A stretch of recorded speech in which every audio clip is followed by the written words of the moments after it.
And good morning, guys. I hope everyone's having a great morning so far. Here in Texas, it finally feels like it's actually a little bit of winter.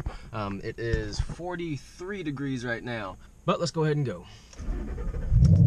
But the topic of today's video is pretty much the future of the channel, and that is, what's going to be the next car. And as far as what I'm actually thinking about getting, the 11 and 12 Shelby GT500s, 13, 14 Shelby GT500s, or the 15 or newer Shelby GT350s. But why I'm asking y'all for y'all's input is because I want to know what interests y'all the most, and pretty much what's going to keep y'all coming back to this channel as I modify the car and just make it fast pretty much. Now, for those of you who don't know, the 11 and 12 Shelby GT500s, those come with about 550 horsepower. It's a 5.4 liter supercharged engine, pretty much straight out of the Ford GT, but it's a very good engine. From what I've heard, it's reliable, and they respond very well to mods. You can have easily 600 rear wheel horsepower just by spending an extra $4,000.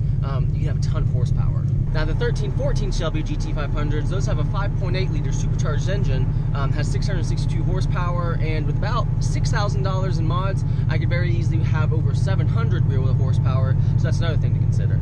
Now finally, the newer Shelby GT350s, those have about 526 flywheel horsepower.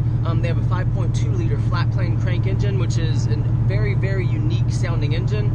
The only thing I don't really like about those is that, as far as YouTubers, a ton of YouTubers have them right now. I know what you're thinking, oh Logan, there's a ton of Mustang GT YouTubers, what are you talking about? Well, this is the car I had when I decided to start YouTube.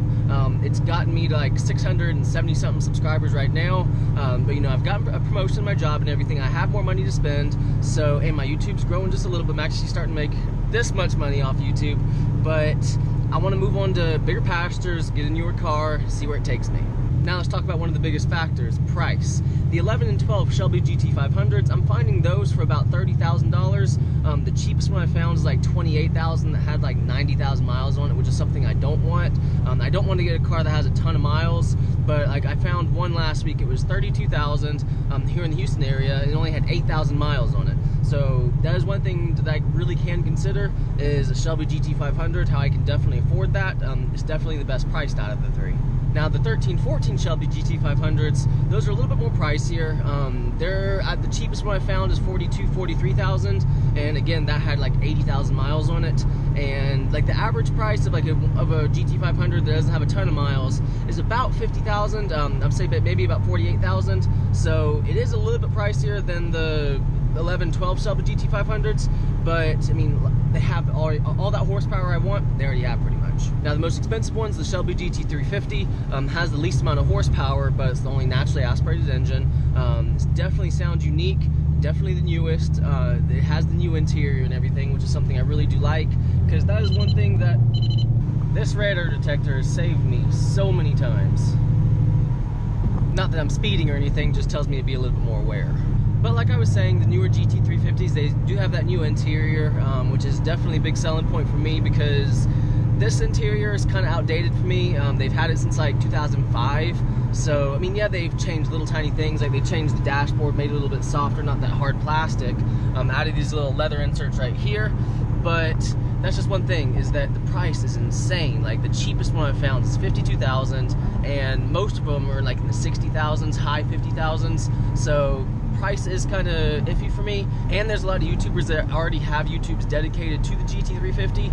I haven't seen all that many 11, 12, really even 13, 14 Shelby GT500 YouTube channels, so that's why I'm asking y'all pretty much just what would interest you the most, what would keep you coming back to my channel.